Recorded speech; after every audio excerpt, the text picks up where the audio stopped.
Dari satu Arya Manggada. Menjenguk Cakrawala. Audiobook, novel silat. Cerita, Esa Mintarja. Episode 9. Laksana dan Manggada pun telah mengerahkan kemampuannya pula. Dengan senjata di tangan, maka lawan mereka menjadi semakin garang pula.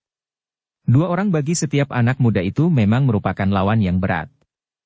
Tetapi Laksana dan Manggada tidak menjadi gentar. Bahkan keduanya seakan-akan telah didorong untuk mengerahkan segenap kemampuannya menghadapi pendadaran yang berat. Pendadaran yang mempertaruhkan bukan saja kemungkinan untuk diakui tataran kemampuannya, tetapi juga mempertaruhkan nyawanya. Seperti lawan Ki Wiradadi, maka keempat lawan Manggada dan Laksana pun sama sekali tidak mengekang diri. Mereka pun benar-benar ingin membunuh kedua anak muda itu. Sehingga karena itu, maka senjata-senjata mereka pun telah langsung mengarah ke tempat-tempat yang paling berbahaya di tubuh anak-anak muda itu. Ternyata bahwa senjata kedua lawannya telah sempat membuat Laksana mengalami kesulitan. Ketika kedua orang lawannya menjadi semakin kasar dan semakin garang, maka Laksana memang merasa terdesak.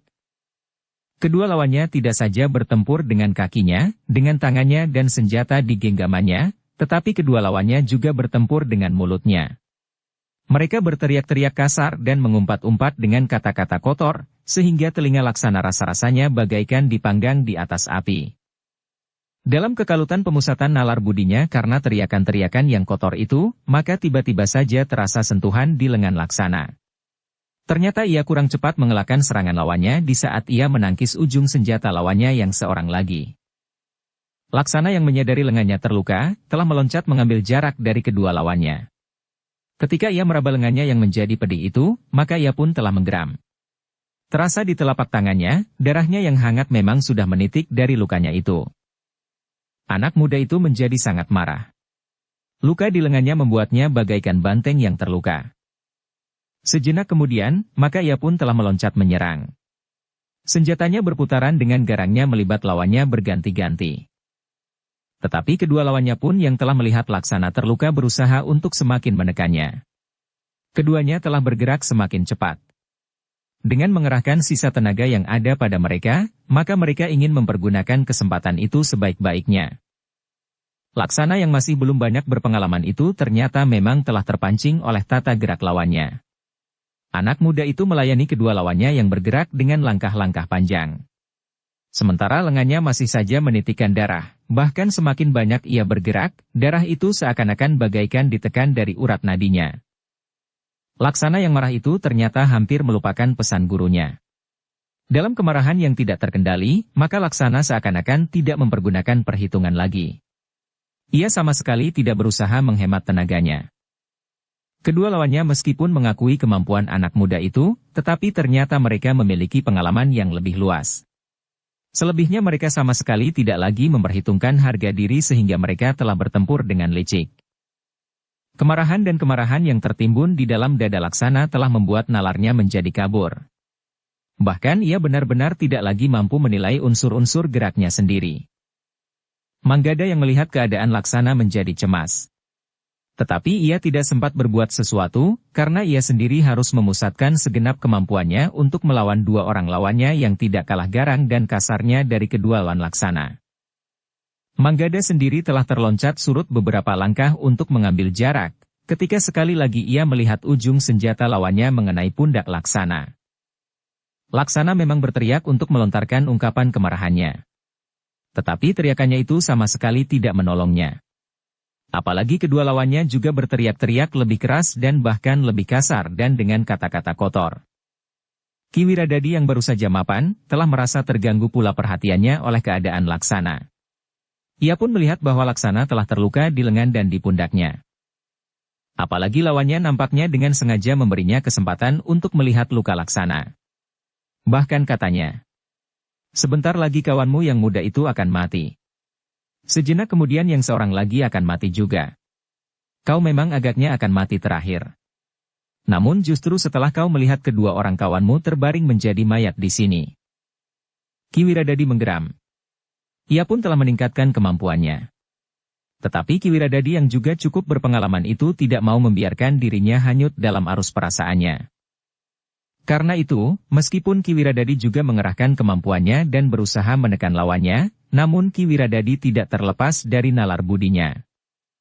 Tetapi memang sulit bagi Ki Wiradadi untuk dapat dengan cepat menghabisi lawannya, meskipun ia sudah menghentakkan kemampuannya.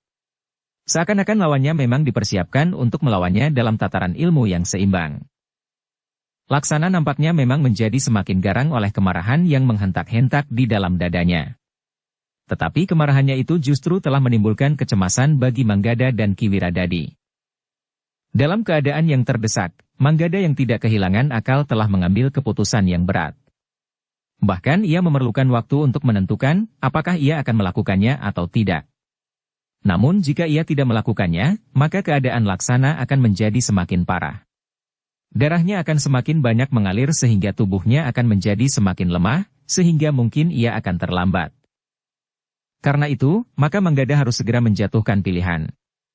Agaknya nalarnya masih jauh lebih bening dari Laksana yang terluka itu. Apa boleh buat?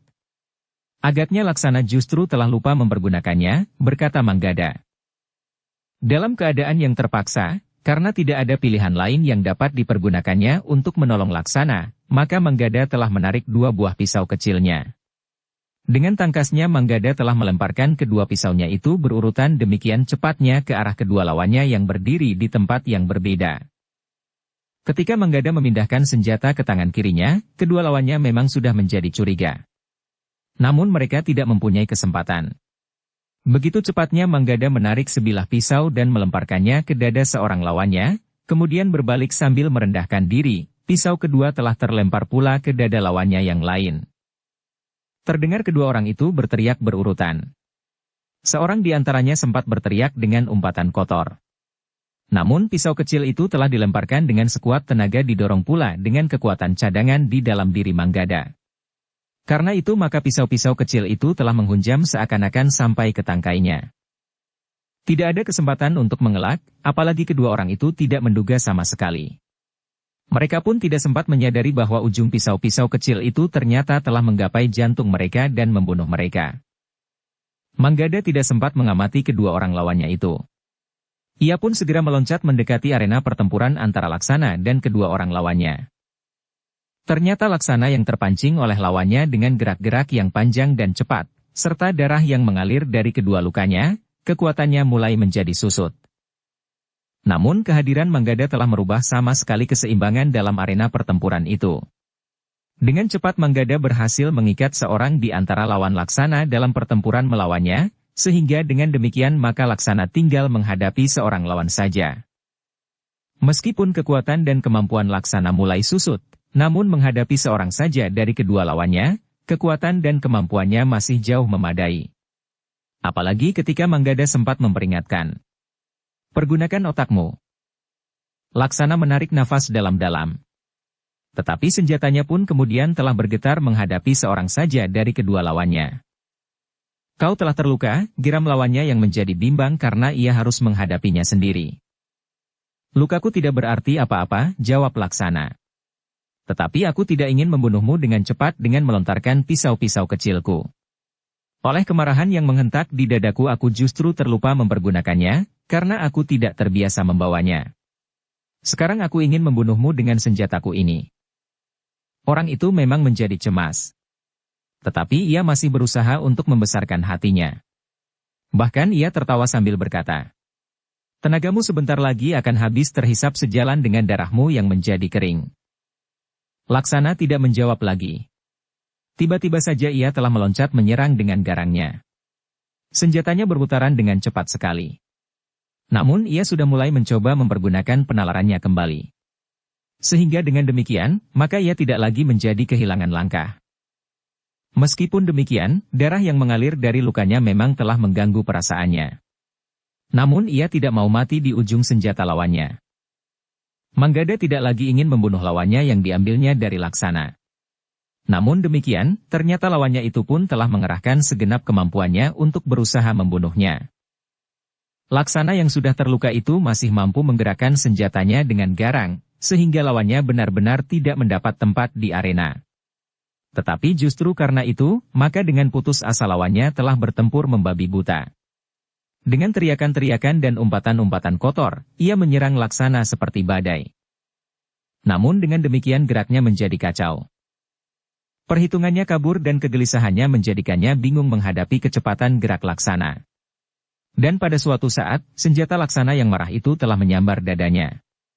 Sebuah goresan panjang menyilang di dadanya, sehingga lawan Laksana terlempar beberapa langkah surut. Ketika ia berusaha berdiri tegak, tubuhnya nampak gemetar. Betapapun ia berusaha untuk tetap menggenggam senjatanya, namun akhirnya senjata itu jatuh.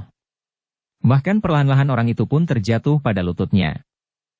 Bagaimanapun juga ia bertahan, namun akhirnya tubuhnya terkulai di tanah. Darah mengalir tanpa terbendung dari lukanya yang dalam.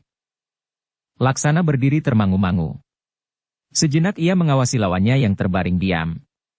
Nampaknya lawan itu memang tidak akan mungkin bangkit lagi untuk melawannya. Bersamaan dengan itu, ia mendengar teriakan Manggada. "Obati lukamu, cepat. Sebelum darahmu semakin banyak mengalir dan mempengaruhi tenagamu." Laksana bagaikan terbangun dari sebuah mimpi. Ia pun segera mengambil tempat untuk melihat lukanya. Namun karena letak lukanya, maka ia memang agak mengalami kesulitan. Sementara Manggada tidak memerlukan waktu terlalu lama. Dengan cepat Manggada dapat segera mendesak, dan bahkan menguasai ruang gerak lawannya. Tetapi ketika senjatanya telah menggores kulit lawannya, justru lawannya menjadi kian liar. Seperti seekor harimau terluka, ia berusaha menerkam dengan tanpa memperhitungkan kemungkinan yang dapat dilakukan lawannya. Semula Manggada masih sempat menghindar dan berusaha menahan lawannya dengan putaran senjatanya. Tetapi lawannya itu seakan-akan benar-benar telah kehilangan nalar budinya. Dengan garangnya ia meloncat menerkam Manggada dengan ujung senjatanya. Manggada ternyata terpengaruh juga oleh sikap lawannya. Bahkan terasa seolah-olah bulu kuduknya meremang. Tetapi di luar sadarnya, ketika lawannya menerkam, Manggada sempat mengelak. Tetapi lawannya telah memburunya. Satu ayunan mendatar yang cepat dan kuat sekali telah menyambar ke arah leher Manggada. Namun Manggada sempat merendah, sekaligus menjulurkan senjatanya menembus langsung ke lambung. Terdengar orang itu berteriak nyaring. Selangkah ia bergeser mundur.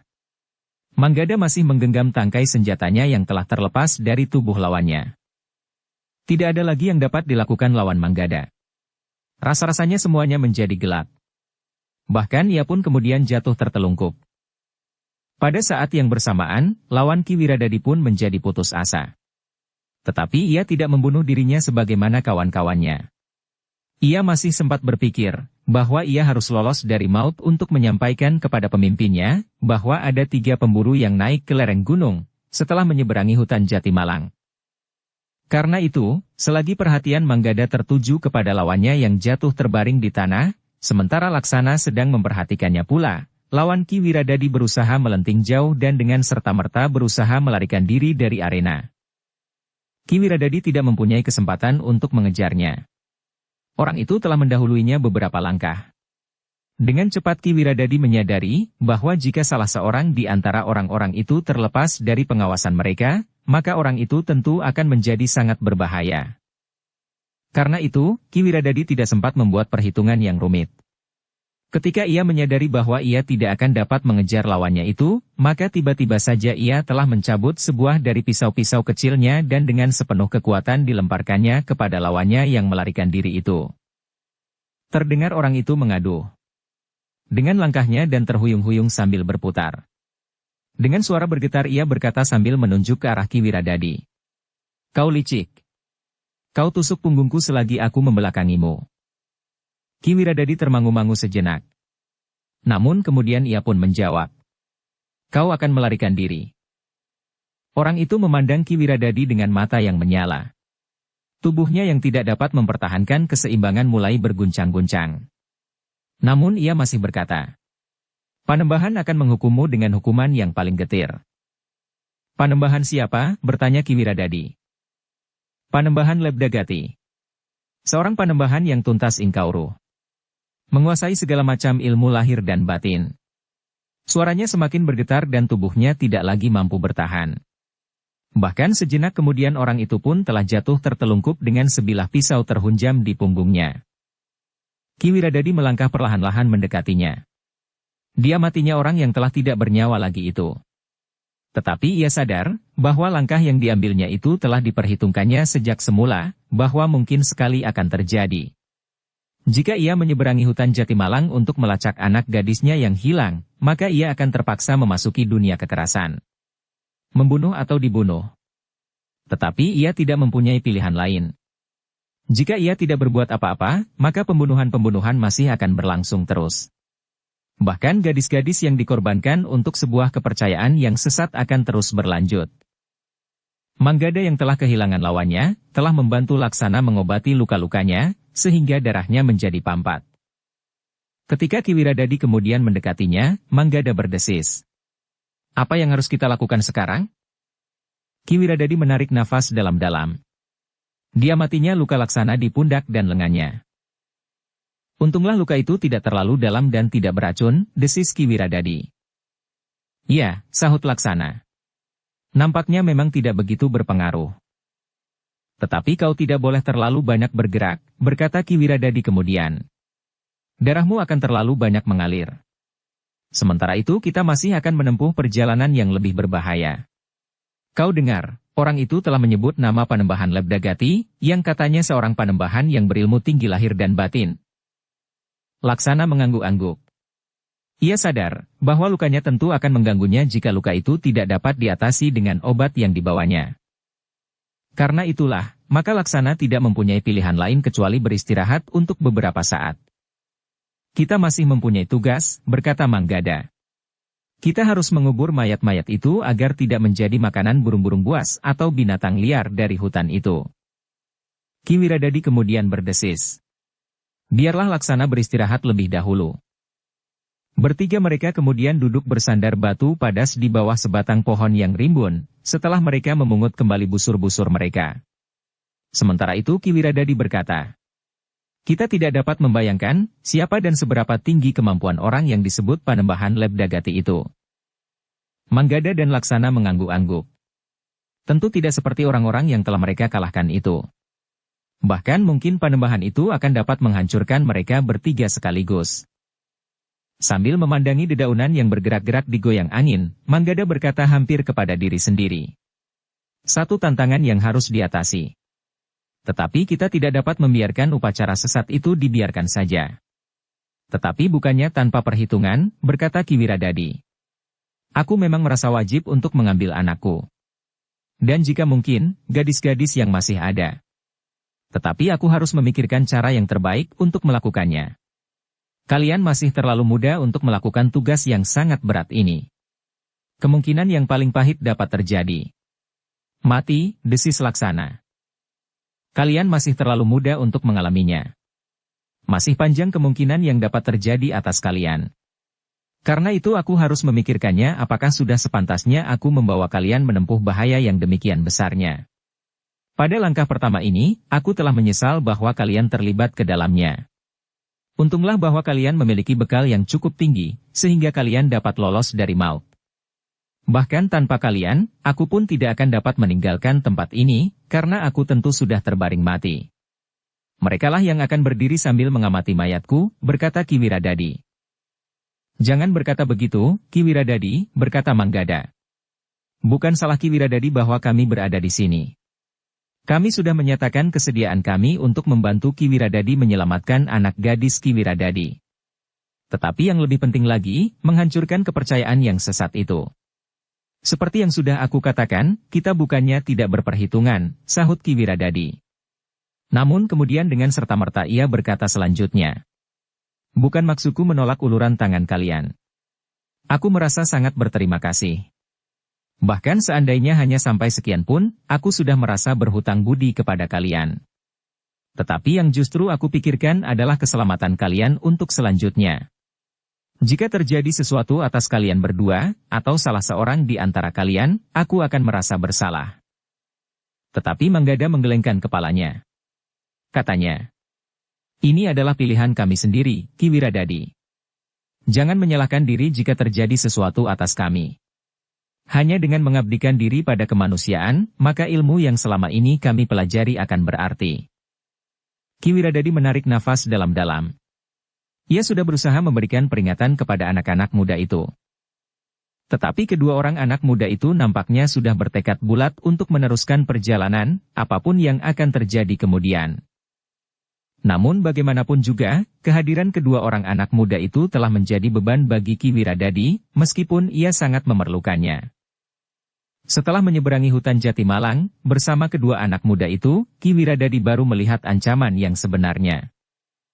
Meskipun mereka dapat mengalahkan hambatan pertama, tapi menurut perhitungan Ki Wiradadi, hambatan demi hambatan akan mereka hadapi lagi. Bahkan akhirnya mereka akan sampai pada orang yang bernama Lebdagati. Karena itu, bagaimanapun juga ia wajib mengatakannya. Anak-anak muda, puncak dari perjalanan ini tentu akan membawa kita kepada orang yang bernama Panembahan Lebdagati. Tentu orang yang mumpuni segala macam kauruh lahir dan batin, meskipun agaknya ia berpijak pada ilmu sesat. Ya. Tetapi apa boleh buat, desis Manggada. Aku tidak dapat membayangkan apa yang akan terjadi atas kalian, desis Ki Wiradadi. Namun sebelum anak-anak muda itu menjawab, tiba-tiba terdengar suara. Kau benar, Kisanak. Ilmunya sangat tinggi, seakan-akan menjangkau langit. Ketiganya terkejut. Ketika mereka berpaling ke arah suara itu, dilihatnya seorang tua berjanggut putih melangkah terbungkuk-bungkuk dari balik sebongkah batu besar. Kemudian dengan tenangnya duduk di atas batu di hadapan batu besar itu. Ketiga orang itu menjadi berdebar-debar. Apakah orang tua itu yang disebut Panembahan Lebdagati? Sejenak ketiga orang itu termangu-mangu. Namun rasa-rasanya jantung mereka berdenyut semakin cepat. Baru sejenak kemudian Ki Wiradadi melangkah maju sambil bertanya. Siapakah kau, Kisanak? Apakah kau orang yang disebut Panembahan Lebdagati? Orang itu seakan-akan tidak mendengar pertanyaan Ki Wiradadi. Bahkan ia pun berkata, Aku melihat bagaimana kalian bertiga membunuh orang-orang dari padepokan Lebdagati. Kami membunuh bukannya tanpa sebab, jawab Ki Wiradadi. Aku mengerti. Kalian membunuh karena kalian tidak mau diusir begitu saja dari lingkungan yang menurut Panembahan Lebdagati adalah lingkungan kekuasaannya. Hutan Jatimalang, lereng Gunung Lawu adalah daerah yang dikuasai Panembahan itu. Daerah yang begitu luas, bertanya Ki Wiradadi. Jarak antara Jatimalang dan puncak Gunung Lawu adalah terlalu luas untuk satu padepokan. Tetapi daerah yang sudah digarap belum terlalu banyak. Daerah seluas ini terdiri dari padang rumput, hutan perdu dan hutan pegunungan yang lebat. Daerah berbatu-batu dan padang ilalang. Hanya beberapa bagian dari daerah seluas ini dapat dijadikan tanah persawahan dan pategalan, jawab orang tua itu. Ki Wiradadi mengangguk-angguk. Tetapi ia pun bertanya. Kisanak belum memberikan jawaban, siapakah Kisanak sebenarnya? Orang tua itu menarik nafas dalam-dalam. Tetapi ia kemudian berkata. Kalian, apalagi anak-anak muda itu, telah memasuki daerah yang sangat berbahaya. Yang terjadi barulah sebuah perkenalan. Kalian akan segera menjumpai kesulitan yang lebih besar. Katakan, apakah kau yang disebut Panembahan Lebdagati, desak Manggada. Orang itu masih belum langsung menjawab. Tetapi ia berkata, jalan ini adalah jalan induk menuju ke padepokan itu. Padepokan itu sendiri masih jauh. Tetapi di beberapa tempat, cantrik mereka menggarap sawah yang tersebar. Beternak dan membuat kolam ikan. Jarang sekali orang-orang padepokan ini keluar lingkungan mereka. Maksudku, jarang sekali orang-orang dari daerah ini melintasi hutan Jatimalang dan berhubungan dengan orang luar. Kecuali saat mereka mengambil gadis-gadis, potong Laksana. Orang tua itu mengerutkan keningnya. Sementara Laksana berkata selanjutnya. Ki Wiradadi telah kehilangan anak gadisnya. Ia datang kemari bersama kami berdua untuk mengambil gadisnya itu kembali. Menurut pendengaran kami, gadis-gadis itu akan dikorbankan di saat bulan purnama penuh. Nah, sebelum purnama penuh itu datang beberapa hari lagi, kembalikan gadis itu. Orang tua itu termangu-mangu sejenak. Namun kemudian katanya. Jadi kalian datang untuk mengambil seorang gadis? Ya. Anak Ki Wiradadi ini. Sebagai seorang ayah, maka ia akan menempuh bahaya yang bagaimanapun besarnya. Sedangkan kami berdua, yang mengetahui persoalannya, tidak dapat tinggal diam. Kami berdua sudah bertekad untuk membantunya. Tetapi orang tua itu menggeleng. Katanya, sulit bagi kalian untuk dapat membebaskan gadis yang sudah ada di tangan Panembahan Lebdagati, Sebab Panembahan Lebdagati mempunyai banyak pengikut. Meskipun beberapa orang di antara mereka tidak lebih dari orang-orang yang telah terbunuh, tetapi jumlahnya terlalu banyak, dan beberapa orang mempunyai ilmu yang sangat tinggi. Apalagi Panembahan Lebdagati itu sendiri. Ada yang kau lupa, Kisanak, berkata Manggada. Betapapun tinggi ilmu seseorang, namun ia masih tetap di bawah kuasa yang Maha Agung. Jika orang berilmu tinggi itu telah menempuh jalan sesat, maka akan datang murka yang Maha Agung itu atasnya. Karena itu, kami tidak gentar. Jika kami terbunuh di tempat orang-orang berilmu sesat, maka kematian kami bukannya sia-sia. Kami telah menunjukkan kepada orang-orang itu bahwa kepercayaannya mendapat tantangan, sehingga akhirnya pada suatu saat orang itu akan langsung berhadapan dengan lantaran kuasa yang Maha Agung sendiri. Orang tua itu menarik nafas dalam-dalam. Katanya, agaknya kau mempunyai lambaran kepercayaan yang kokoh. Aku yakin akan sumber hidupku. Aku percaya akan tangannya yang adil dan kuasa tanpa batas, sahut Manggada. Meskipun kami bukan orang-orang berilmu, tetapi kuasanya akan mungkin mempergunakan ujung panahku untuk menyelesaikan kegiatannya yang sesat. Manggada berhenti sejenak, namun tiba-tiba ia bertanya menghentak. Kaukah Panembahan Lebdagati yang sesat itu? Akhirnya orang itu menggeleng. Katanya, bukan. Bukan akulah orang yang kau cari. Jadi siapakah kau? Bertanya Manggada mendesak. Orang itu termangu-mangu sejenak. Dipandanginya puncak Gunung Lawu yang kebiruan. Masih jauh, meskipun mereka sudah berada di lereng. Sebut namamu atau gelarmu, Kisanak. Ki Wiradadi pun telah mendesaknya pula. Orang itu akhirnya berkata, orang memanggilku Ki Ajar Pangukan. Pangukan, ulang Laksana. Orang itu mengangguk. Namun tiba-tiba Laksana berkata, jadi kau adalah orang Panembahan Lebdagati yang mendapat tugas untuk mengamati jalan menuju ke padepokannya? Kenapa kau menganggap begitu? Bertanya orang tua itu. Namamu Pangukan. Orang yang sering mengamati sesuatu, jawab Laksana. Orang itu tersenyum. Katanya, ketika aku menggantikan kedudukan guruku, aku disebut Ajar Pangukan. Aku tidak berpikir begitu jauh mengenai arti namaku itu dengan baik. Orang itu berhenti sejenak, namun tiba-tiba ia pun berkata, tetapi mungkin kau benar, anak muda. Tugasku memang mengamati, melihat-lihat sebagaimana aku lakukan sekarang. Jadi kau mengakui bahwa kau salah seorang murid Panembahan Lebdagati? Bertanya Laksana. Orang itu tersenyum. Katanya, kau masih terlalu muda. Hati-hatilah. Kau harus mencoba mengendalikan diri menghadapi persoalan-persoalan yang berat. Kau belum menjawab, desak Laksana. Sudah berkali-kali aku katakan. Aku bukan Panembahan Lebdagati, juga bukan muridnya, atau orangnya, atau orang yang pernah berhubungan dengan Panembahan itu, jawab Ki Ajar Pangukan. Aku justru sedang mengamati tingkah laku orang-orang dari daerah ini. Sudah beberapa bulan aku berada di sini. Oh, Ki Wiradadilah yang bergeser. Nada suaranya berubah. Apakah kau berkata sebenarnya? Ya. Aku berkata sebenarnya, jawab orang itu.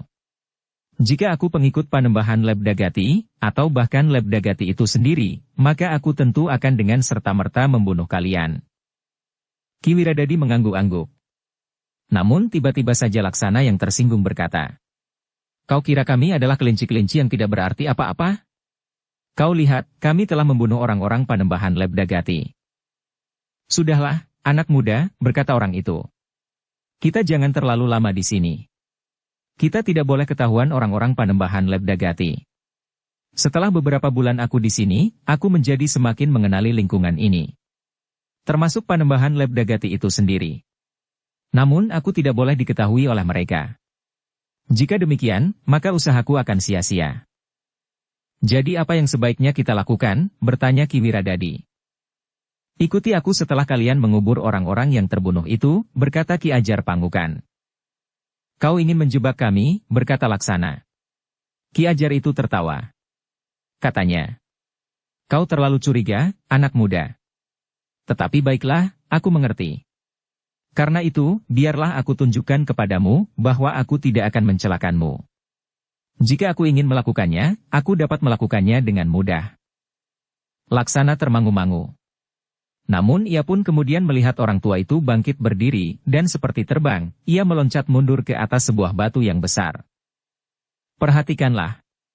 Aku akan membantu kalian mengubur orang-orang yang telah kau bunuh itu," berkata orang yang menyebut dirinya Ki Ajar Pangukan itu. Ketiga orang itu pun termangu-mangu. Namun mereka memang bergeser surut ketika mereka melihat orang tua yang berdiri di atas batu itu bersikap. Beberapa saat kemudian, orang tua itu menggerakkan tangannya. Dengan satu hentakan, dari telapak tangannya terlontar kekuatan yang sangat besar. Tanah beberapa langkah di depannya tiba-tiba saja bagaikan meledak. Demikian terjadi setiap orang itu menggerakkan tangannya sampai 5 kali. Baru kemudian orang itu berhenti setelah di hadapannya berjajar 5 buah lubang yang cukup lebar dan dalam. "Nah," berkata orang itu kemudian, "kau dapat menguburkan kelima sosok mayat itu tanpa mengalami kesulitan menggali lubang. Cepat lakukan sebelum orang-orang dari Padepokan Lebdagati melihat kita." Ki Wiradadi dan kedua orang anak muda itu bagaikan dicengkam oleh pesona yang tidak disadari. Mereka pun dengan cepat telah mengangkat sosok-sosok mayat yang berserakan dan memasukkannya ke dalam lubang. "Tetapi kalianlah yang harus menimbuninya," berkata orang tua itu. "Aku sudah menggalinya." Keringat membasahi seluruh tubuh mereka. Sementara itu Laksana bukan saja menitikkan keringat, tetapi menitikkan darah pula. Namun orang tua itu kemudian berkata, "Nanti aku akan mengobati lukamu." "Tetapi di manakah rumah Kisanak?" bertanya Ki Wiradadi. "Mari. Ikut sajalah. Kau akan tahu," berkata orang itu. Ketiga orang itu tidak membantah lagi. Mereka menyadari, seandainya orang itu ingin membunuh mereka bertiga, maka orang yang menyebut dirinya Ki Ajar Pangukan itu memang tidak akan banyak mengalami kesulitan. Beberapa saat kemudian mereka telah meninggalkan jalur jalan menuju ke padepokan yang dihuni orang-orang yang berilmu sesat. Mereka meniti jalan-jalan setapak. Bahkan kadang-kadang mereka berloncatan di antara batu-batu padas, menyusup batang-batang perdu dan melingkari lereng-lereng rendah. Ketika mereka sampai ke sebuah sungai, mereka mengikuti arusnya beberapa ratus tonggak.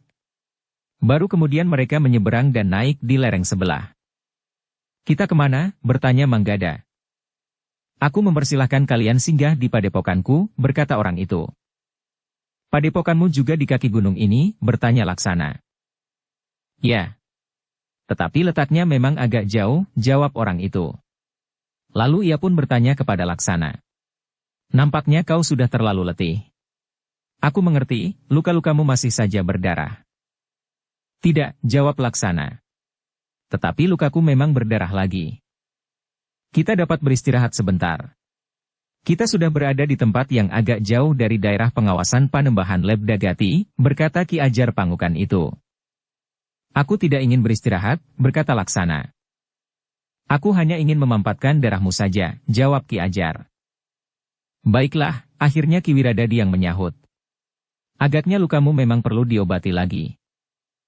"Bukankah aku masih mempunyai obat yang cukup?" berkata Laksana.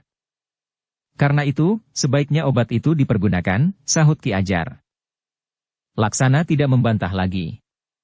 Mereka kemudian beristirahat di bawah rimbunnya sebatang pohon. Sementara itu di hadapan mereka terbentang lereng pegunungan yang tidak pernah digarap tangan. Padang perdu yang liar. Beberapa buah batu besar yang berserakan. Namun agak jauh di hadapan mereka, terdapat hutan pegunungan yang hijau. "Tanah ini belum sempat disentuh," berkata Ki Ajar Pangukan.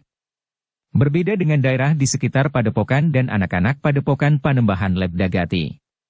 Di sana air sudah dimanfaatkan sebaik-baiknya, sehingga di beberapa bagian nampak sawah yang subur." Namun tiba-tiba Manggada teringat akan kepentingan mereka datang ke tempat itu.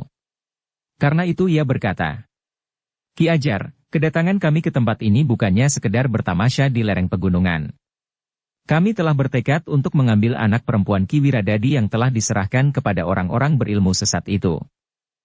"Aku mengerti," jawab Ki Ajar. "Jadi bagaimana? Kau sengaja membelokkan arah perjalanan kami?" bertanya Laksana. "Ya. Aku memang sengaja membawa kalian keluar dari jalan kematian. Jika kalian aku biarkan menempuh perjalanan yang kalian rencanakan, maka sebelum kalian tahu apakah anak perempuan itu benar-benar ada di sini, kalian sudah akan mati lebih dahulu," berkata Ki Ajar. Tetapi bagaimana dengan anak itu? Bertanya Ki Wiradadi. Kita memang harus berbuat sesuatu sebelum bulan purnama beberapa hari lagi. Tetapi tidak dengan membunuh diri, berkata Ki Ajar Pangukan. Tetapi dengan cara apa? Desak Laksana. Ki Ajar tertawa. Katanya, kau mengingatkan aku kepada seorang pahlawan yang gugur beberapa bulan lalu di lereng gunung ini pula. Ia datang untuk mencari anaknya. Bahkan ia sendiri saja dengan membawa segerobak senjata.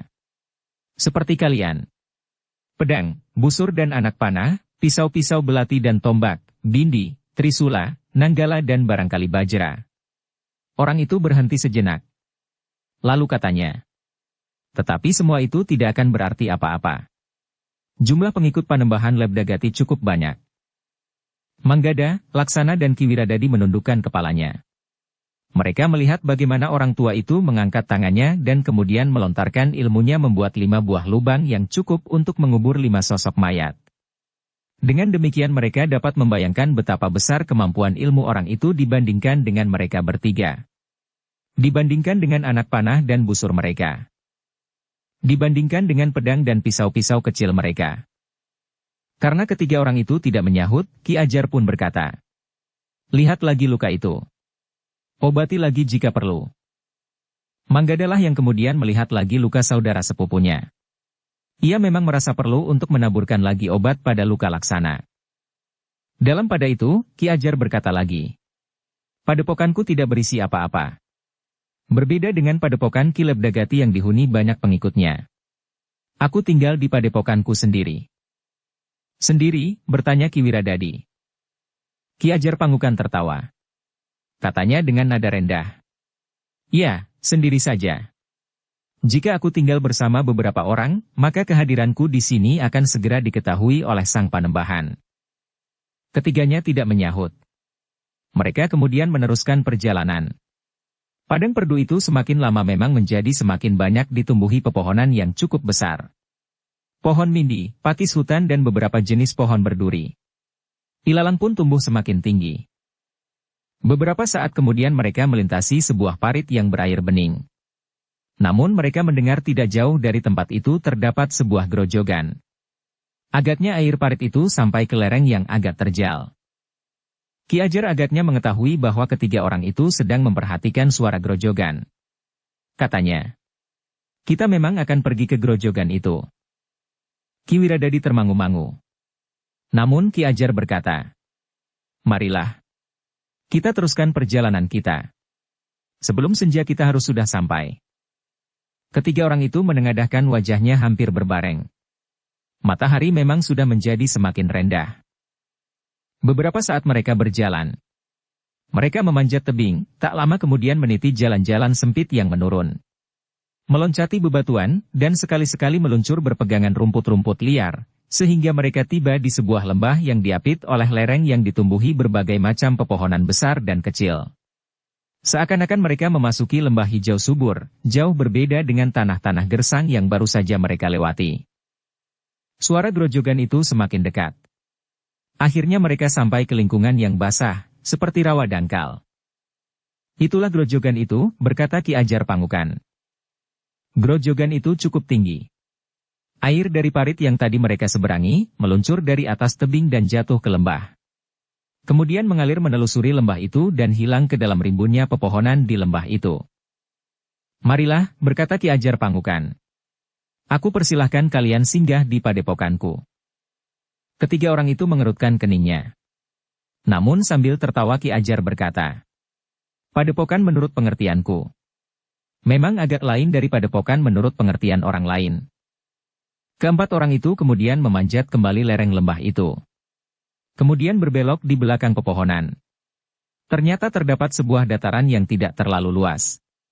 Di atas dataran yang nampaknya sengaja dibuat itu, terdapat sebuah rumah kecil, beratap ilalang. Inilah padepokanku, berkata Ki Ajar sambil tertawa. Ketiga orang yang mengikutinya mengangguk-angguk. Hampir di luar sadarnya, Ki Wiradadi bertanya. Ki Ajar tinggal seorang diri di sini? Ya. Seorang diri, jawab Ki Ajar. Namun kemudian katanya. Tetapi aku dikawani oleh seorang pembantuku. Seorang yang bertubuh cacat. Agak bongkok dengan kaki yang sedikit timpang. Ia adalah orang yang setia dan baik. Setiap pagi ia mengambil air dari grojogan itu, dan kemudian menyediakan minum dan makanku. Mencari kayu bakar dan menyapu halaman. Ketiga orang itu mengangguk-angguk. Namun sementara itu, Ki Ajar pun telah mempersilahkan ketiga tamunya memasuki halaman yang memang nampak bersih. Duduklah. Ki Ajar telah membawa tamunya duduk di serambi, di sebuah amben bambu yang panjang. Sementara Ki Ajar sendiri langsung masuk ke dalam rumahnya. Untuk beberapa saat lamanya, ketiga orang itu duduk sambil mengamati keadaan di sekelilingnya. Suara grojogan masih terdengar. Hanya kadang-kadang angin berubah arah, sehingga suaranya menjadi lemah. Tetapi sering terdengar grojogan itu menjadi begitu dekat. Halaman rumah Ki Ajar nampak bersih, meski tanpa tanaman hias. Agak jauh dari rumah, terdapat kebun pisang yang agak luas. Di belakang kebun itu, terdapat rumpun bambu lebat. Agaknya kebun di belakang rumah Ki Ajar itu berhubungan langsung dengan hutan yang tumbuh memanjang di sekitar grojogan. Hutan yang tidak terlalu luas, namun agaknya cukup lebat. Bahkan masih ada beberapa batang pohon raksasa bertebaran. Ketiga orang itu tertarik pada beberapa jenis burung yang ada di sekitar rumah itu. Burung yang kicaunya seakan-akan mendekatkan ketiga orang itu pada alam. Suara angin, grojogan, burung berkicau, dan suara kera, pelengkap suasana tenang padepokan itu. Namun ketiganya terkejut ketika tiba-tiba saja sepasang harimau memasuki halaman itu. Keduanya berjalan begitu tenang, seakan-akan mereka sudah terbiasa berada di tempat itu. Namun sepasang harimau itu terkejut ketika melihat tiga orang berada di serambi rumah itu. Dengan cepat, ketiga orang itu meraih busurnya dan memasang anak panah. Tetapi sesaat kemudian terdengar suara Ki Ajar. Keduanya adalah harimau yang jinak. Keduanya tidak pernah mengganggu aku. Karena itu, aku pun tidak mengganggu mereka. Si bongkok telah memelihara harimau itu sejak masih muda. Ketiga orang itu menarik nafas dalam-dalam. Ki Ajar yang keluar dari dalam rumahnya langsung turun ke halaman. Kedua ekor harimau itu memandanginya. Mereka menundukkan kepala ketika Ki Ajar kemudian membelai tengkuk keduanya. Pergi saja ke kebun. Kau mengejutkan tamu-tamuku, berkata Ki Ajar. Tetapi Manggada berkata, jika kedua harimau itu tidak berbahaya, biar saja keduanya berada di halaman, Ki Ajar. Ki Ajar tersenyum. Ditepuknya harimau itu. Seakan-akan mengetahui maksud orang tua itu, keduanya pun kemudian berjalan perlahan-lahan keluar halaman dan hilang di dalam semak-semak. Ketika Ki Ajar kemudian duduk bersama mereka, ia berkata, maaf, aku sedang menghidupkan api di perapian. Aku sedang merebus air. Si bongkok nampaknya baru keluar. Ki Ajar tidak usah terlalu repot, berkata Ki Wiradadi. Aku mempersilahkan kalian singgah. Karena itu, aku harus menyediakan suguhan bagi kalian, meski hanya air, jawab Ki Ajar yang kemudian berdiri dan masuk lagi ke dalam rumahnya untuk melihat apakah api di perapian tidak padam. Ketika Ki Ajar duduk kembali di serambi, ia berkata, tempat ini cukup tersembunyi. Panembahan Lebdagati tidak akan dapat mengetahui kehadiran orang lain di sebelah hutan Jatimalang, di lereng gunung ini. Dari tempat ini aku sudah cukup lama mengamati apa yang dilakukan oleh sang Panembahan. Apakah Ki Ajar sudah mendapatkan kesimpulan? Bertanya Ki Wiradadi. Belum kesimpulan akhir, berkata Ki Ajar. Tetapi yang terang, Panembahan Lebdagati menganut aliran kepercayaan sesat. Bahkan kadang-kadang tidak dapat disebut sebagai orang yang waras. Ia memang mengorbankan gadis-gadis untuk menemukan inti kekuatan bumi. Nampaknya Lebdagati percaya bahwa dengan lakunya yang sesat itu ia akan menemukan kekuatan menjadi orang tak terkalahkan. Bukan saja kemampuan ilmunya, tetapi juga pusakanya. Panembahan itu memiliki sebilah keris besar, yang pada tiap bulan purnama harus dicuci dengan darah seorang gadis. Dengan demikian, kepercayaannya yang sesat itu telah membuatnya setiap kali mengorbankan nyawa gadis-gadis yang diambilnya dari balik hutan Jatimalang. Dan Ki Ajar tidak berusaha mencegahnya, bertanya Laksana. Bagaimana aku dapat mencegahnya? Sahut Ki Ajar. Jika aku mendekati induk padepokannya, itu berarti aku akan membunuh diri. Jika hal itu telah Ki Ajar yakini, kenapa Ki Ajar tidak melaporkannya ke Pajang? Jika Pajang mengirimkan pasukan segelar sepapan, maka betapapun kuatnya pertahanan Panembahan Lebdagati, padepokannya tentu akan dapat dihancurkan, berkata Laksana. Ki Ajar tersenyum. Katanya, tidak mudah untuk meyakinkan Pajang bahwa hal seperti ini terjadi balik hutan Jatimalang. Tetapi pada peristiwa terakhir, hilangnya anak perempuan Ki Wiradadi, persoalannya telah dilaporkan kepada prajurit Pajang. Beberapa orang petugas sandi sedang berusaha memecahkan persoalannya. Bagaimana jika Ki Ajar memberikan keterangan kepada mereka, sehingga mempermudah langkah-langkah yang akan diambil oleh para prajurit Pajang itu? Soalnya tidak begitu sederhana, anak muda, berkata Ki Ajar. Jika prajurit itu datang dan tidak menemukan bukti apapun, bagaimana mereka dapat mengambil tindakan? Jika sepasukan prajurit datang, maka yang akan mereka temui adalah padukuhan-padukuhan sebagaimana padukuhan kebanyakan. Mereka tidak akan menemukan sebuah padepokan dengan sanggar khusus untuk menyerahkan persembahan bagi ilmu sesat mereka. Tidak akan ada alas persembahan, di mana gadis-gadis itu dibaringkan kemudian ditusuk dengan keris itu tepat pada jantungnya. Para prajurit itu tidak akan menemukan apa-apa. Tetapi sikap bermusuhan seperti yang dilakukan oleh kelima orang itu, akan dapat dipergunakan sebagai alasan penyelidikan selanjutnya di lingkungan ini, berkata Laksana pula. Ki Ajar itu tersenyum. Katanya, jika yang datang pasukan Pajang, mereka tidak akan menjumpai orang-orang seperti itu. Jadi, desak Laksana. Yang dijumpai oleh para prajurit Pajang adalah para petani yang bekerja tekun di sawah mereka masing-masing. Mencangkul dan menyiangi tanaman, memperbaiki tanggul dan pematang, dan pekerjaan-pekerjaan lainnya. Para prajurit Pajang tidak akan bertemu dengan orang yang bernama Panembahan Lebdagati, meskipun orang yang disebut Panembahan itu telah berbincang-bincang dengan para prajurit sebagai seorang petani yang menunggui air di tepi parit, berkata Ki Ajar. Licik sekali, geram Laksana. Licik dan memang mengerikan, berkata Ki Ajar. Lalu katanya, bagi kalian, anak-anak muda, apa yang terjadi di balik hutan Jatimalang itu akan dapat memperluas cakrawala penglihatan kalian atas isi dunia ini. Hal yang tidak pernah kalian bayangkan telah terjadi di balik cakrawala penglihatan kalian. Laksana mengangguk-angguk.